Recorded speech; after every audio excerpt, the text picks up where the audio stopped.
The enormous problems that confronted Louis XVI compelled him to summon the Estates General. This met in May of 1789.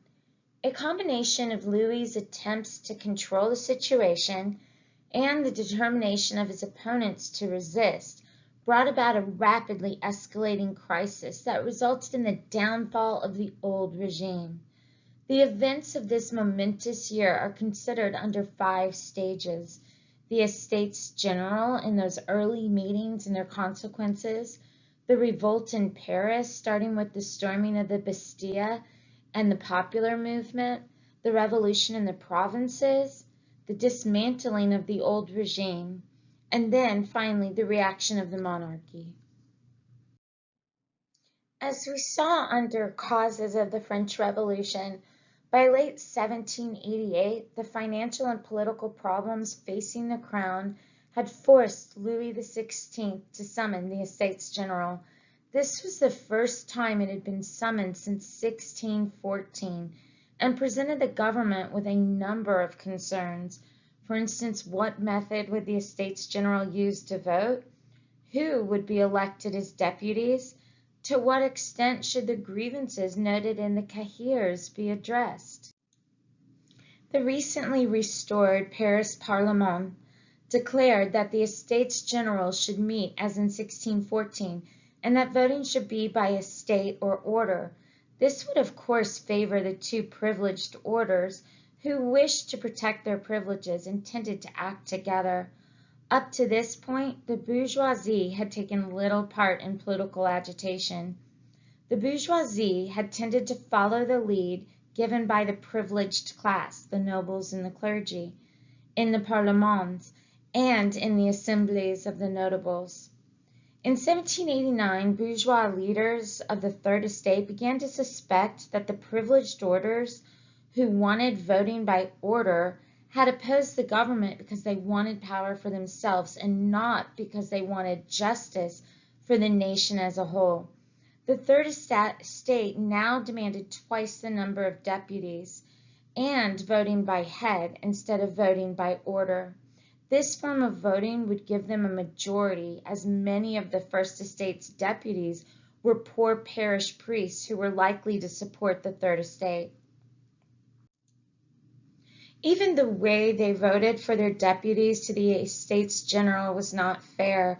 For instance, the Third Estate had a very complicated way of appointing or voting for their deputies. Like, for instance, all the adult male members of the 2 privileged orders had a vote for electing their deputies. The Third Estate, however, was to be chosen by a complicated system of indirect election. Before they met, each of the estates drew up a list of cahiers, or a list of grievances and suggestions for reform. The cahiers of all 3 orders had a great deal in common. All were against absolute royal power, and all wanted a king whose powers would be limited by an elected assembly, which would have the right to vote on taxes and pass laws. Only one major issue separated the Third Estate from the other 2 orders, and that was voting by head. It was this that was to cause the conflict when the Estates Generals met. When the Estates General met on the 5th of May, 1789, the government had the opportunity to take control of the situation. The Third Estate deputies, lacking experience and having no recognized leaders, would have supported the king if he had promised reforms, but the government did not take the initiative and put forward no program. Necker, the financial minister, talked about making taxation fairer, but did not mention any other reforms. Nothing was said about a new constitution, which all the cahiers had demanded. Although the Estates General met as 3 separate groups, the Third Estate insisted that the credentials, or details relating to eligibility, status, etc., of those who claimed to have been elected should be verified in a common session comprising the deputies of all 3 estates. This appeared a trivial matter, but was seen by everyone as setting a precedent of deciding whether the Estates General should meet as one body and vote by head when discussing all matters. The nobles rejected the Third Estate's demand and declared themselves a separate order by 188 votes to 46, as did the clergy, but with a slender majority of 19. The Third Estate refused to do anything until the other two orders joined them, so weeks of inaction followed, with the government failing to provide any leadership.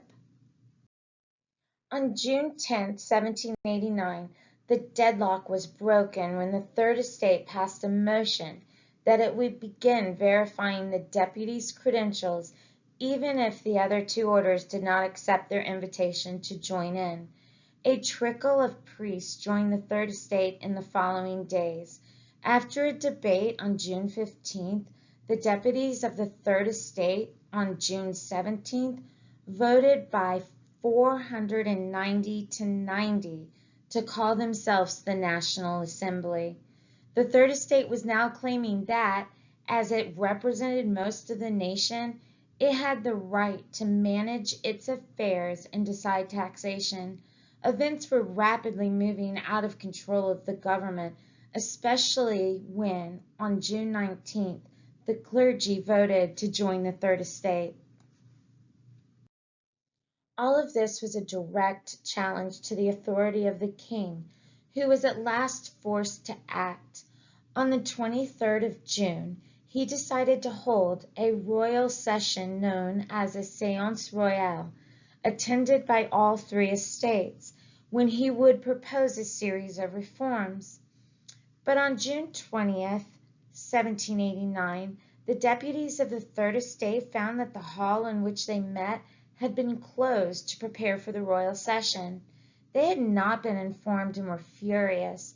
They met instead on a tennis court nearby and took an oath, known as the tennis court oath, not to disperse until they had given France a constitution, thus claiming that the king did not have the right to dissolve them.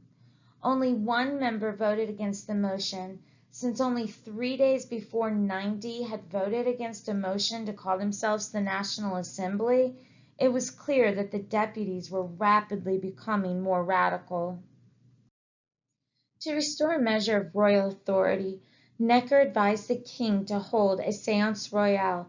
It was hoped that the king would ignore the events on the 17th of June and accept voting in common on all important matters. But Louis, under the pressure from the Queen and his brothers, ignored this advice and came down very firmly on the side of the privileged orders.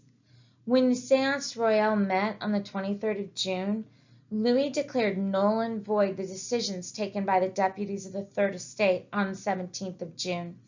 He would not allow the privileges of the nobility and the clergy to be discussed in common. The king was, however, prepared to accept considerable restrictions on his own power and reform of taxation. If he had done these reforms in early May, a majority of the Third Estate would probably have been satisfied, but now they did not go far enough. The king ended by ordering the deputies to disperse and meet in their separate assemblies. The next day, on June 24th, 151 clergy joined the Third Estate. The day after that, 47 nobles, including one of Louis's leading opponents, the Duc d'Orléans, did the same. There were popular demonstrations in Paris in favor of the assembly. On the 27th of June, the king gave way. He reversed his decision on the 23rd of June and ordered the nobles and the clergy to join the Third Estate and vote by head. Louis was contemplating another strategy, military force. He had ordered troops to be moved to Paris and Versailles on the 22nd of June. By late June, nearly 4,000 troops, including 2,600 in foreign-speaking units, were stationed around Paris. Many of these troops were elite units of the army, the French Guards, whose loyalty to Crown Louis believed to be certain. This caused alarm in the capital. Government claims that they were there simply to preserve order and they seem to have been sincere until the last week in June. On the 26th of June, 4,800 extra troops were ordered into the Paris region, and on July 1st, 11,500 more. In less than a week, the strength of the army units called to in Paris increased from 4,000 to over 20,000.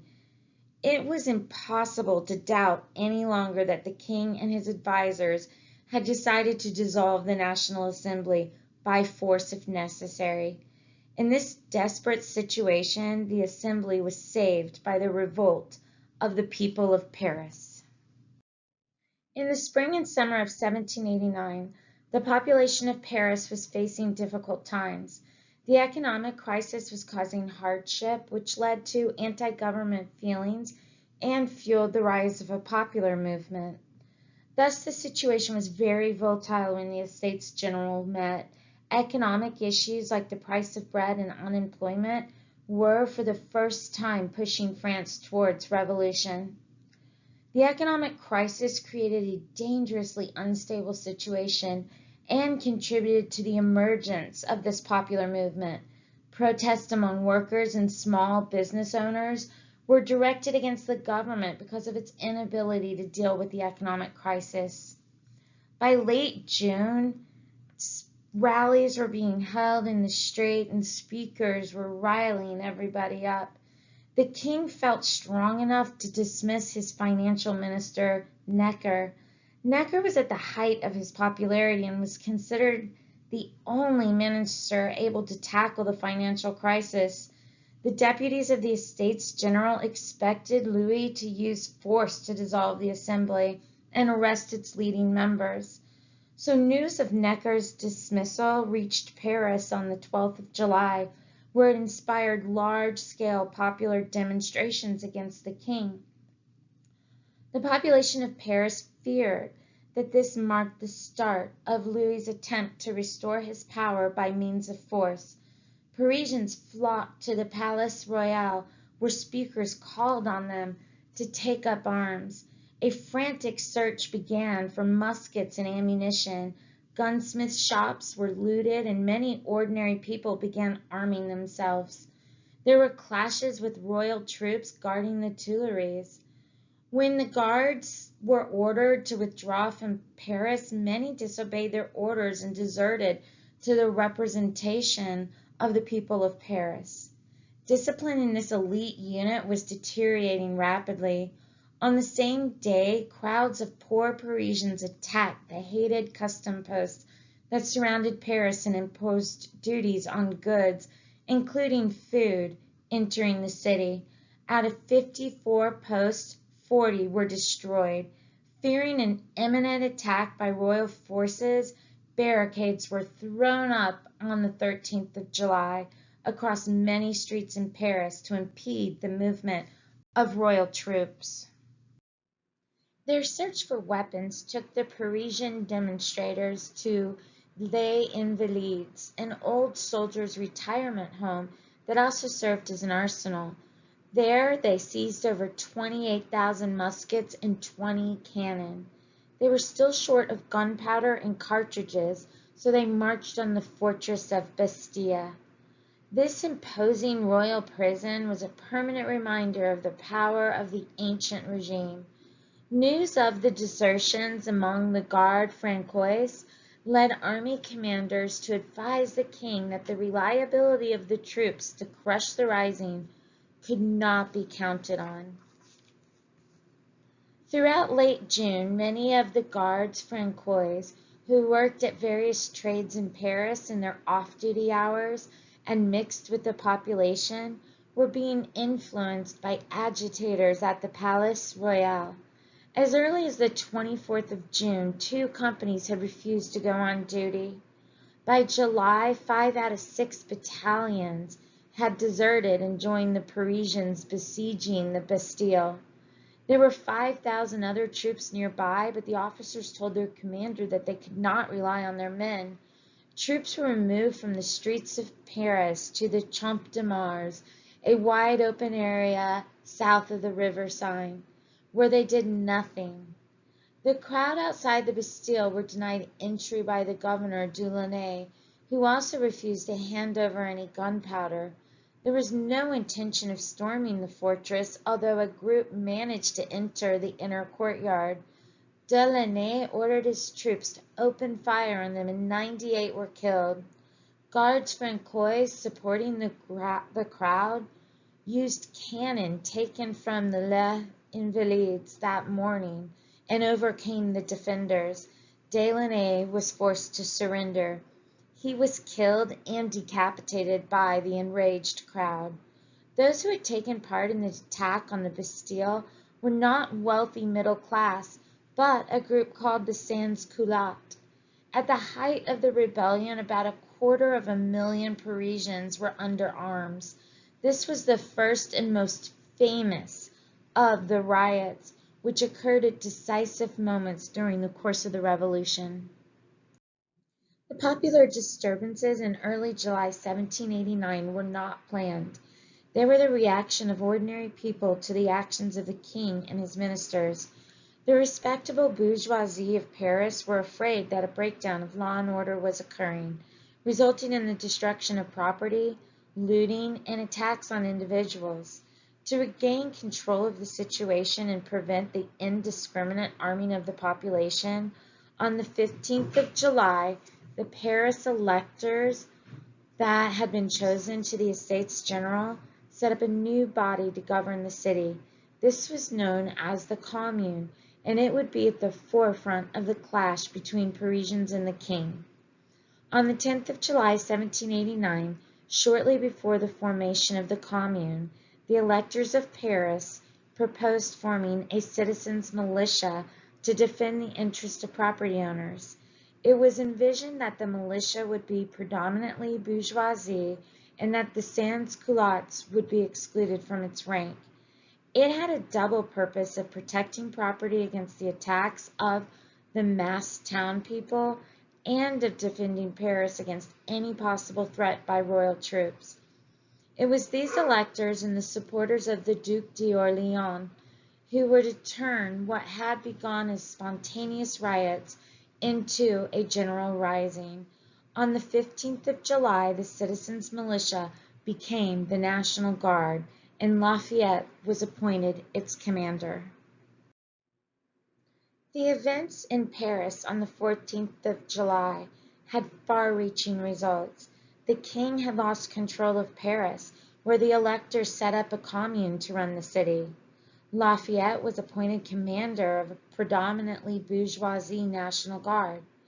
The Assembly, which on the 9th of July had taken the name of the National Constituent Assembly, prepared to draw up a constitution no longer under threat of being dissolved by the king. Real power had passed from the king to the elected representatives of the people. Louis now had to share his power with the National Assembly. Louis was no longer in a position to dictate to the Assembly because he could not rely upon the army. News of the fall of the Bastille spread through France and intensified activity among the peasantry. The revolt of Paris led to the emigration of some nobles, led by the king's brother, the Comte d'Artois. 20,000 emigres fled abroad in 2 months. On the 17th of July, the king journeyed to Paris from Versailles, where the people gave him a hostile reception.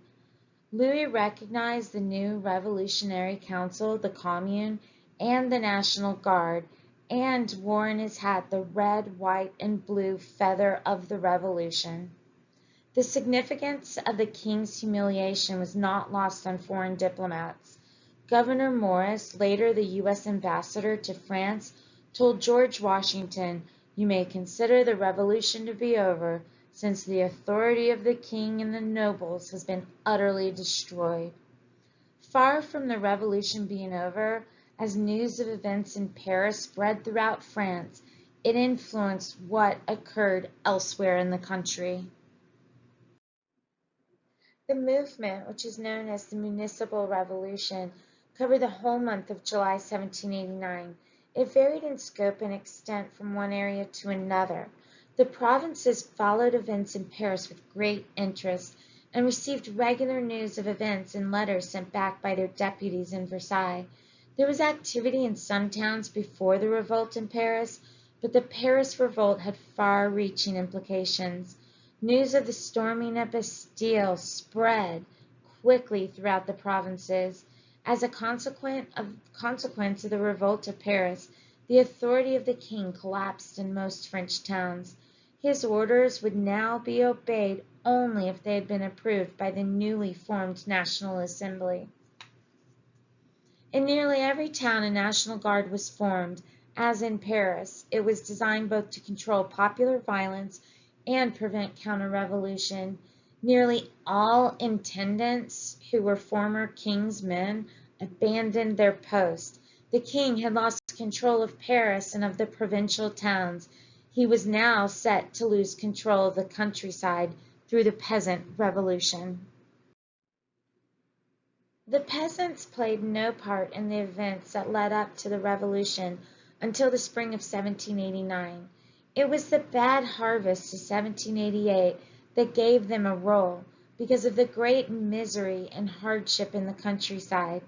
Most peasants had to buy their bread and were therefore badly affected by the rise in its price in the spring and summer of 1789. From January 1789, grain convoys and any suspected hoarders were attacked. Since this violence tended to occur when food was scarce, it would probably have died out when the new crop was harvested in the summer. What made these food riots more important than usual were the political events that were taking place. The calling of the Estates General aroused general excitement among the peasants. They believed that the king would fix their problems. Events in Paris, particularly the fall of the Bastille, also had tremendous effect on the countryside.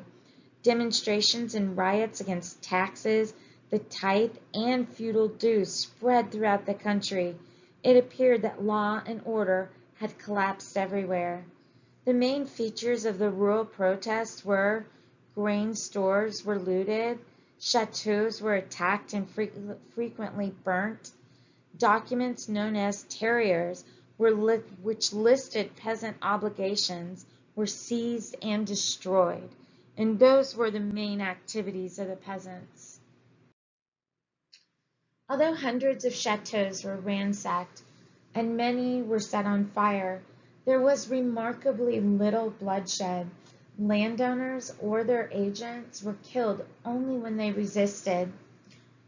The attacks on the chateaux, which started on the 20th of July, 1789, were part of what became known as the Great Fear. These disturbances lasted until the 6th of August, 1789. They began with local rumors that bands of armed soldiers in the pay of the aristocracy were going to destroy the harvest. The peasants took up arms to wait for these soldiers, and when they did not appear, turned their anger against the landlords. The great fear spread, the peasant rising throughout most of France. However, some areas that were further away from Paris, such as Brittany, Alsace, and the Basque region, were unaffected. The assembly was in a dilemma. It could not ask the king's troops to crush the peasants because afterwards they might be turned against the assembly itself. Yet the assembly could not allow the anarchy in the countryside to continue.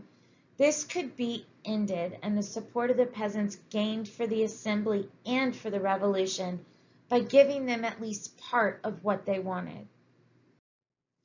On the 3rd of August, leaders of the Patriot Party drew up a plan for the liberal nobles to propose the dismantling of the feudal system. On the night of the 4th of August, 1789, a group of noblemen, some of them the richest landowners in France, proposed to end serfdom. Amid great excitement, a group of noblemen, following the example of those before them, queued up to renounce their privileges. The changes proposed went far beyond even what the peasants asked for in their cahier. The main changes were tithes payable to the church were abolished. All financial and tax privileges relating to land or persons was abolished. All citizens were to be taxed equally. Special privileges for provinces and towns and villages were abolished, and all citizens without distinction of birth were eligible for all offices. When the assembly left at 2 a.m. on the 5th of August, the deputies were weeping for joy. One of them exclaimed, "What a nation! What a glory! What honor to the French!" The August decrees were very important in starting the process of dismantling the old regime. Although there was still a great deal to be done, they marked the end of noble power and the privilege of birth by establishing a society based on civil equality. All Frenchmen had the same rights and duties, could enter any profession according to their ability, and would pay the same taxes. Of course, equality in theory was different from equality in practice. The career open to talent benefited the bourgeoisie rather than the peasant or worker who lacked the education to take advantage of it. Nevertheless, French society would never be the same again. The old society of orders and privilege had gone. The August decrees prepared the ground for the creation of a constitution. Before this, the deputies drew up the principles on which this should be based, the Declaration of the Rights of Man and the Citizen. It condemned the practices of the old regime and outlined the rights of citizens as demanded in the cahiers of all three orders. Some of the key points from the Declaration were: all men are born free and equal in their rights. The main rights of man are liberty, property, security, and resistance to oppression. Power and sovereignty rests with the people. Freedom of worship, freedom of expression, speech, and publication. Taxation to be borne by all in proportion to their means. Freedom to own property. The Declaration would outlast the Constitution to which it was later attached, and was to be an important inspiration to liberals throughout Europe in the 19th century. For all its well-meaning sentiments, the Declaration mainly represented the interests of the property-owning bourgeoisie. Its significance, according to historian George Rood, is that it sounded the death knell of the ancient regime, which preparing the public for the constructive legislation that was to follow. By September, the government was facing a serious financial crisis. Tax revenue was not flowing in, and the government was unable to raise a loan to meet its costs. Many in the assembly were contemplating radical action against the church, one of the largest landowners in the country, in order to raise funds. After prolonged debates during late October and early November 1789, the Assembly agreed on the 2nd of November 1789 that all property owned by this church should be placed at the disposal of the nation. This meant that church land was nationalized. The state, for its part, would assume responsibility for looking after the clergy and carry out their work for helping the poor. Bonds were issued and sold backed up by the sale of church lands. These were used to settle debts for purchasing goods and were accepted as currency. Royal land was also sold. This would go a long way towards meeting the financial needs of the government. The king did not share the general enthusiasm for the changes that were taking place. He could not force his will against the assembly, as the loyalty of the army was in doubt, and many officers and men were sympathetic to the revolution. Louis adopted instead a policy of non-cooperation and refused to officially support the August decrees and the Declaration of Rights. This forced the Assembly to consider the important question of what rights the king should have. Should he be able to veto or delay legislation passed by the Assembly? The deputies decided that the king should have a suspension veto, the power to suspend or delay all laws other than financial ones passed by the Assembly for a period of up to 4 years. No one at this stage considered abolishing the monarchy and setting up a republic. It was agreed by the deputies that legislative power should reside with the National Assembly and that no taxes or loans could be raised without its consent, while supreme executive power resided exclusively in the king's hands. The king's refusal to approve the Assembly's decrees caused considerable tension. That he was forced to do so was the consequence of another revolutionary problem. Louis decided to reinforce his guard by summoning to Versailles the loyal Flanders Regiment. On the evening of the 1st of October, they were given a banquet by the king's bodyguard in the opera house of the palace to celebrate their arrival. Both the king and queen were present at the banquet, during the course of which there was an anti-revolutionary demonstration. Officers trampled the tricolor cockade and replaced it with the white cockade of the Bourbons. When news of this reached Paris, feelings ran high, and there were demands that the king should be brought back to the capital. This demand coincided with the food shortage in Paris. On the 5th of October, a crowd of women stormed the Hôtel de Ville, the headquarters of the Commune, demanding bread. They were persuaded to march to Versailles to put their complaints to the king and the Assembly. 6,000 or 7,000 of them set off on the 5-hour march. Later in the day, 20,000 National Guards under Lafayette followed them. When the women reached Versailles, they invaded the Assembly and sent a deputation to the king, who agreed to provide Paris with grain. He also agreed to approve the August decrees and the Declaration of Rights. On the 6th of October, at the request of the crowd, the king and queen appeared on the balcony and were greeted with cries, "To Paris!" That afternoon, the royal family left Versailles. The National Assembly also moved to Paris. These dramatic events are known as the October Days. The October Days were a very significant event in the early phase of the Revolution. The crowd that marched to Versailles aimed to bring the royal family back to Paris, where their freedom of action and political influence would, it was hoped, be significantly reduced. Once in Paris, the king regarded himself as a prisoner of the Paris mob, and therefore not bound by anything he was forced to accept. When Parisians had revolted in July, they had seen the Assembly as their ally. In October, the Assembly had been ignored and humiliated by the decisive action of ordinary Parisians. When the deputies followed the king to Paris, some of them felt as much imprisoned as the king did. Most deputies wanted to work out a compromise with Louis, but this was much more difficult for them in Paris, surrounded by a population which could impose its will on the Assembly.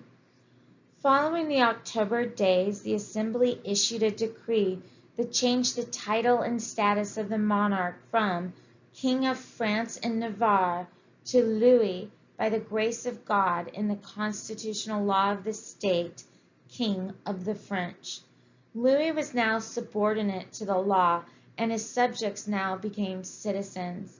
There had been a shift in the balance of power towards Paris and its increasingly politicized population.